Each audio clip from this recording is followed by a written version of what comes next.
अस्सलाम वालेकुम dear students, मैं आपका केमिस्ट्री का टीचर मोहम्मद इकबाल। हमारा आज का टॉपिक है अल्कीन्स। अल्कीन्स जो हैं वो अनसैचुरेटेड हाइड्रोकार्बन है। इन्हें हम यूँ डिफ़ाइन करते हैं, they are unsaturated hydrocarbon in which carbon to carbon double bond is present. और चैप्टर के शुरू में हम इसका जनरल फार्मूला भी पढ़ा था। इसका जनरल फार्मूला है CnH2n। इसका जो सबसे पहला मेंबर है वो इथीन है और उसका फार्मूला C2H4 है।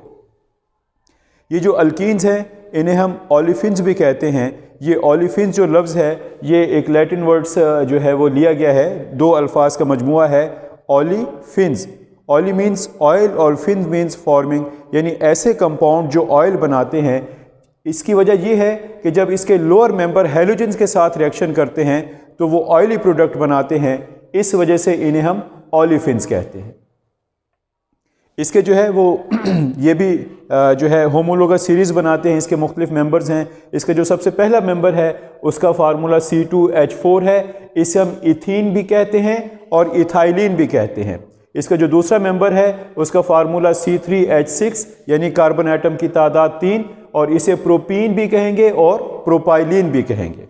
इसी तरह इसका नोमेनक्लेचर जो है वो आगे भी चलेगा। उसके बाद इसकी अक्रेंस कहाँ कहाँ पाए जाते हैं। अल्कीन जो है वो अल्केन से ज़्यादा रिएक्टिव हैं, लिहाजा फ्री फॉर्म में ये नहीं पाए जाते।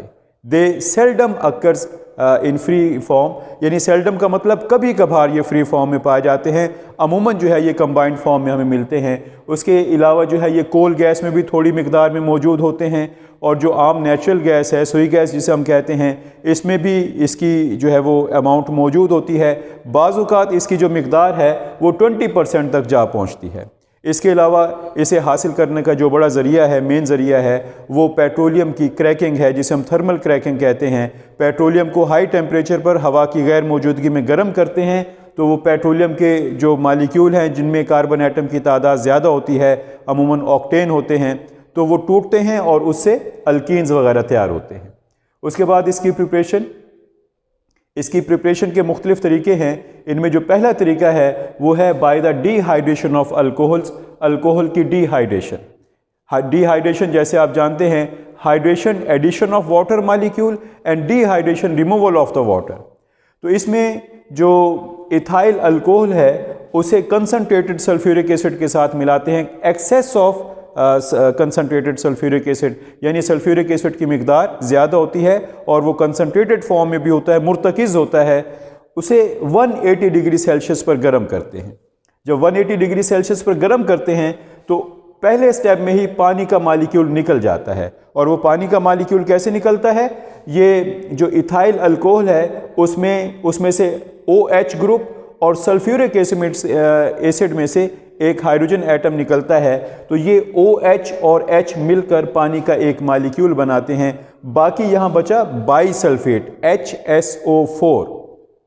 बाकी वो जो बाईसल्फेट है HSO4 वो इसके साथ अटैच हो जाता है। इस तरह ये OSO3H ये दरअसल जो है वो HSO4 ही है। इसे जो है वो थोड़ा सा फैला के लिखा गया है। उसकी वजह यह है कि जो बाईसल्फेट का बॉन्ड है वो ऑक्सीजन के ज़रिए इस अल्काइल के साथ बनता है, इसलिए यहाँ पर पहले ऑक्सीजन एटम को दिखाया गया है।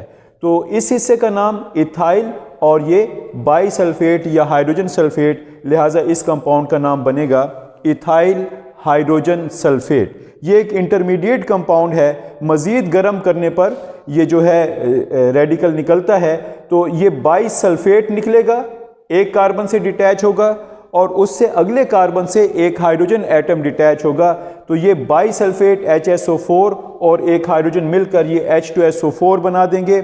इनमें एक बॉन्ड पहले से मौजूद है, एक कार्बन से बाईसल्फेट रिमूव हुआ, दूसरे कार्बन से हाइड्रोजन रिमूव हुआ, तो दोनों कार्बन पर एक एक इलेक्ट्रॉन फ्री हो गया। इनके दरमियान एक और बॉन्ड बनेगा जिससे अल्केन जो है वो अल्कीन में तब्दील हो जाएगा और ये हमारे पास जो प्रोडक्ट बनेगा इसे हम इथीन कहेंगे। तो ये इसका पहला स्टेप था, पहला तरीका था इसकी तैयारी का। दूसरा तरीका है dehydrohalogenation of alkyl halides. Alkyl halide ऐसे कंपाउंड जिनमें अल्काइल ग्रुप के साथ हैलोजन एटम अटैच हो उसे हम अल्काइल हैलाइड कहेंगे। और इस प्रोसेस को अगर देखें, dehydrohalogenation, halogenation, addition of halogen, hydrohalogenation, addition of hydrogen and halogen. और डी का जब इजाफा होगा तो इसका मतलब है हाइड्रोजन और हेलोजन एटम इसमें से रिमूव हो जाएंगे। इस प्रोसेस के लिए हम जो है वो अल्काइल हैलाइड यानी इथाइल ब्रोमाइड के साथ अल्कोहलिक पोटाशियम हाइड्रोक्साइड मिलाते हैं। अल्कोहलिक पोटाशियम हाइड्रोक्साइड का एक्वस सॉल्यूशन तैयार करते हैं और फिर उसमें इथाइल अल्कोहल मिला देते हैं। इसे हम अल्कोहलिक पोटाशियम हाइड्रोक्साइड कहते हैं। तो जब इन दोनों को मिला के गर्म किया जाता है, गर्म करने से जो पोटाशियम है वो ब्रोमाइड रेडिकल के साथ मिलकर पोटाशियम ब्रोमाइड बना देता है। और जब एक कार्बन से ये ब्रोमाइड रेडिकल रिप्लेस होगा तो अगले कार्बन से एक हाइड्रोजन एटम रिप्लेस होगा। वो हाइड्रोजन एटम इस अल्कोहलिक ग्रुप के साथ मिलेगा और इससे H2O प्रोड्यूस होगा, वाटर प्रोड्यूस होगा। और बाकी जो पीछे इथाइल रेडिकल था हाइड्रोजन एटम के रिमूव होने की वजह से ये इथीन में कन्वर्ट हो जाएगा। तो ये इसकी प्रिपरेशन के दो मेथड हैं हमारे पास। इसका जो नेक्स्ट है हमारे पास वो इसकी फ़िज़िकल प्रॉपर्टीज़ हैं। इसकी फ़िज़िकल प्रॉपर्टीज़ जो हैं वो अल्केन से काफ़ी हद तक मिलती जुलती हैं। The first member of the alkyne is ethene, it is colourless with pleasant order. इसका पहला मेंबर जो है वो इथीन है, ये बेरंग है और इसकी हल्की सी बू है। और दूसरा जो है they are insoluble in water but soluble in organic solvent.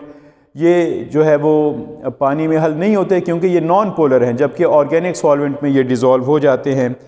जो इसका पहला मेंबर है वो हवा से थोड़ा सा हल्का है। और इसी तरह अल्केन जो है दे आर कंबस्टिबल, क्योंकि इनमें कार्बन की अच्छी खासी मिकदार मौजूद है और कार्बन जो है वो कंबस्टिबल मटेरियल है। इस वजह से जो अल्कीन्स हैं ये भी कंबस्टिबल मटेरियल हैं। ताहम अल्केन से ये इस लिहाज से डिफरेंट हैं कि इनका जो शोला है वो अल्केन की निस्बत ज़्यादा स्मोक पैदा करता है, ज़्यादा धुआं पैदा करता है। जैसे जैसे इनके मेल्टिंग पॉइंट बढ़ते हैं, जैसे जैसे इनका मॉलिक्यूलर मास बढ़ता है वैसे वैसे इनके मेल्टिंग पॉइंट भी बढ़ते जाते हैं। यानी जो लोअर अल्कीन्स होंगे उनका मेल्टिंग पॉइंट कम होगा और जो हायर अल्कीन्स होंगे उनका मेल्टिंग पॉइंट ज़्यादा होगा। उसके बाद इसकी केमिकल प्रॉपर्टीज़ हैं। चूँकि इनमें carbon to carbon double bond है लिहाजा ये रिएक्टिव हैं और ज़्यादा रिएक्टिव होने की वजह ये है कि दो बॉन्ड जो हैं इनमें से एक जो है वो कमज़ोर बॉन्ड होता है, दूसरा मजबूत बॉन्ड होता है, ताकतवर होता है। जो कमज़ोर बॉन्ड है वो किसी री एजेंट के अटैक की वजह से टूट जाता है, जिसकी वजह से वो जो अटैकिंग री एजेंट है कार्बन के साथ बॉन्ड बना के इनमें ऐड हो जाता है। लिहाजा जो अल्कीन्स के रिएक्शन हैं उन्हें हम एडिशन रिएक्शन कहते हैं। और एडिशन रिएक्शन का एक अलग क्वेश्चन भी है, define addition reaction. These are the reaction in which some reagents like H2Cl2 are added to an unsaturated compound. ये ऐसे रिएक्शन हैं जिनमें कोई री एजेंट मसलन हाइड्रोजन या क्लोरीन अनसैचुरेटेड कंपाउंड डबल या ट्रिपल बॉन्ड वाले कंपाउंड में ऐड हो जाते हैं, इन्हें हम एडिशन रिएक्शन कहते हैं। तो अल्कीन जो हैं चूँकि अनसैचुरेटेड हैं लिहाजा एडिशन रिएक्शन इनकी मुनफरिद खुसूसियत है, जिसकी वजह से हम इन्हें अल्केन से आइडेंटिफाई करते हैं। अब इसके मुख्तलिफ केमिकल रिएक्शन है स्टेप बाय स्टेप। इसमें जो सबसे पहला रिएक्शन है that is hydrogenation. Hydrogenation mean addition of molecular hydrogen. Hydrogenation means addition of molecular hydrogen और इस रिएक्शन के लिए निकल कैटलिस्ट के तौर पर इस्तेमाल होता है और इसके लिए टेम्परेचर जो है वो 250 to 300 डिग्री सेल्सियस रखा जाता है। और हाइड्रोजन जो है ये इसके इथीन के साथ रिएक्शन करके डबल बॉन्ड को तोड़कर जो है वो मॉलिक्यूल ऐड हो जाता है और इस तरह इथीन इथेन में यानी अल्कीन अल्केन में कन्वर्ट हो जाती है। इसका दूसरा रिएक्शन है halogenation. Halogenation mean addition of halogen. इनमें मुख्तलिफ हेलोजन्स हैं, क्लोरीन, ब्रोमीन, आयोडीन वगैरह, मगर जो ब्रोमीन का रिएक्शन है वो ज़्यादा अहम है। इसे हम ब्रोमिनेशन भी कहते हैं क्योंकि इस रिएक्शन की मदद से हम सैचुरेटेड और अनसैचुरेटेड कंपाउंड्स को आइडेंटिफाई करते हैं। ब्रोमीन का रेडिश कलर होता है, जब इसे इथीन के साथ मिलाया जाता है, इसका रिएक्शन कराया जाता है तो इससे डाई ब्रोमो इथेन प्रोड्यूस होता है और डाई ब्रोमो इथेन प्रोड्यूस होने पर जो ब्रोमीन का रेडिश कलर है वो डिसअपेयर हो जाता है। लिहाजा इस रिएक्शन की बुनियाद पर हम अनसैचुरेटेड कंपाउंड को आइडेंटिफाई करते हैं। नेक्स्ट है हमारे पास हाइड्रोहेलोजिनेशन। इसका मतलब है addition of hydrogen and halogen. Hydrogen और हैलोजन का ऐड होना, इसमें हम अल्कीन के साथ मुख्तलिफ़ किस्म के ड्राई हैलोजन एसिड जो है वो मिलाते हैं, रिएक्शन काफ़ी तेज़ होता है और उससे अल्काइल हैलाइड, और इस कंपाउंड का जो एक्चुअल नाम होगा वो इथाइल ब्रोमाइड होगा। इसी तरह इसकी ऑक्सीडेशन है, ऑक्सीडेशन विद KMnO4, इसके लिए इथीन को पोटाशियम डाइक्रोमेट और पानी की मौजूदगी में जो है वो हम इसका रिएक्शन कराते हैं और इससे इथेन ग्लाइकोल प्रोड्यूस होता है, मैंगनीज डाइऑक्साइड और पोटाशियम हाइड्रोक्साइड प्रोड्यूस होता है। इक्वेशन को बैलेंस करने के लिए हम जो है वो एक डिजिट आमतौर पर याद करते हैं 324, 3 एटम इथीन के, 2 एटम पोटाशियम पर मैग्नेट के, 3 मालिक्यूल इथीन के, 2 मालिक्यूल पोटाशियम पर मैग्नेट के और 4 मालिक्यूल जो है वो वाटर के, और इससे 3 मालिक्यूल जो है वो इथीन ग्लाइकोल और 2 मालिक्यूल मैंगनीज डाइऑक्साइड और 2 पोटाशियम हाइड्रोक्साइड के प्रोड्यूस होंगे।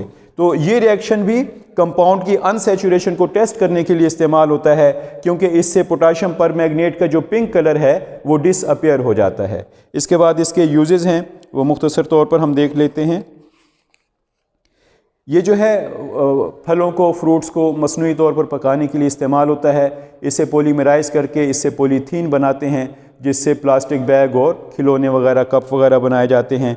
इससे मुख्तलिफ़ किस्म के कंपाउंड बनाए जाते हैं, मसलन ethylene oxide, ethyl alcohol, ethylene glycol वगैरह, जो मज़ीद आगे मुख्तलिफ़ कंपाउंड्स की तैयारी में इस्तेमाल होते हैं। इससे जो है वो पॉइजनस मस्टर्ड गैस भी तैयार की जाती है, जो कि कीमियाई हथियार के तौर पर इस्तेमाल होती है। उम्मीद है आपने इसे अच्छी तरह समझ लिया होगा। अगर कोई प्रॉब्लम है तो हमारे व्हाट्सएप नंबर पर रब्ता करें। शुक्रिया।